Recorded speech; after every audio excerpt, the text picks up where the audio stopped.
Ол айнаға қарады, бірақ ондағы өзі емес еді. 03:17-де басталған дыбыс оның өмірін өзгертті. Есіктің ар жағында кім тұрды? Осы видеоны соңына дейін көруге кеңес беремін. Сәлем, қорқынышты оқиғаларды сүйетін көрермен, арнаға тіркеліп, қазақша контентті қолдап кет. Достар, маған 1000 подписчик жинауға көмектесіңіздер. Алда сіздерді өте қызықты, қорқынышты және сапалы видеолар күтіп тұр. Қолдау көрсетіп, каналға тіркеліп кетіңіздер.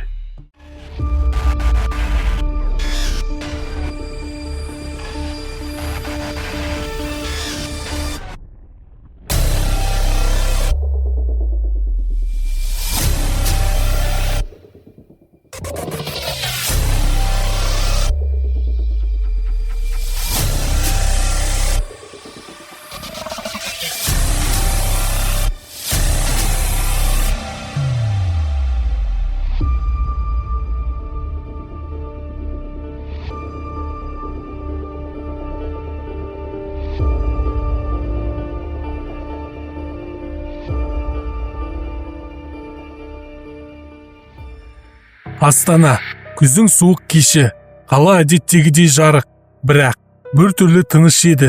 Жел жоқ, ауа ауыр, көшелер бос сияқты. Маржан, 17 жастағы қыз, жаңа пәтерге көшіп келген. Үйі ескі көп қабатты ғимаратта, қаланың шет жағында орналасқан. Пәтер арзан болған соң, ол көп ойланбастан алған. Бір ғана нәрсе мазалады, көршілердің жоқтығы. Бәрі қайда кеткен деп ойлады ол. Сол түні алғаш рет бір дыбыс естіді, қабырғаның ар жағынан. Келесі күндері дыбыс жиілей бастады, түнде ғана емес, күндіз де. Маржан қабырғаға жақындап тыңдады, сол сәтте дыбыс тоқтады. Біраздан кейін дәл құлағының түбінен шыққандай болды. Маржан шошып артқа секірді. Бұл көршілер ме, деді ол өзіне. Бірақ подъезде ешкімді көрмейтін. Лифт камерасы да жұмыс істемейтін. Бір түнде Маржан жуынатын бөлмеге кірді, айнаға қарады, бәрі қалыпты, бірақ жарықты өшіріп қайта қосқанда айнада бір сәтке басқа бейне көрінді. Ұзын шашты, көзі қараңғы бір қыз. Маржан бұрылып қарады, ешкім жоқ. Қайта айнаға қарады, тек өзі. Сол түні ұйықтай алмады. Түнгі 03:17, телефон өзінен өзі қосылды. Экранда белгісіз дыбыс жазбасы ашылды. Сыбыр, өте баяу. Маржан, сен жалғыз емессің. Маржан телефонды лақтырып жіберді. Дыбыс тоқтамады. Қабырғадан да дәл сөз қайталанды. Жалғыз емессің. Келесі күні Маржан подъездегі ескі консьерж әйелден сұрады. Әже үнсіз қалды. Сосын ақырын айтты. Бұл үйде бір қыз тұрған, сенің жасыңда. Ол да қабырғадағы дыбысты еститін. Маржанның жүрегі дүрсілдеп кетті. Сосын не болды? Әже көзіне тіке қарамады. Ол бір күні жоғалып кетті.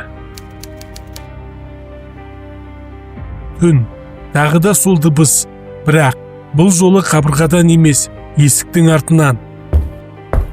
Маржан ақырын жақындады. Кім? Жауап жоқ. Тек сыбыр. Есікті аш. Маржан қолын тұтқаға қойды. Сол сәтте айнадан біреу оған қарап тұрды. Бірақ бұл жолы ол Маржан емес еді. Келесі күні көршілері пәтердің есігі ашық күйінде тапты. Ішінде ешкім жоқ. Телефон жерде жатыр. Экранда соңғы жазба 03:17 және бір ғана дыбыс. Енді сен біздің орнымыздасың. Егер видео ұнаса, арнаға тіркеліп лайк басып, өз пікіріңді қалдырып кет. Әрине, мен оқимын. Қазақша контенттің дамуына қолдауларың қажет.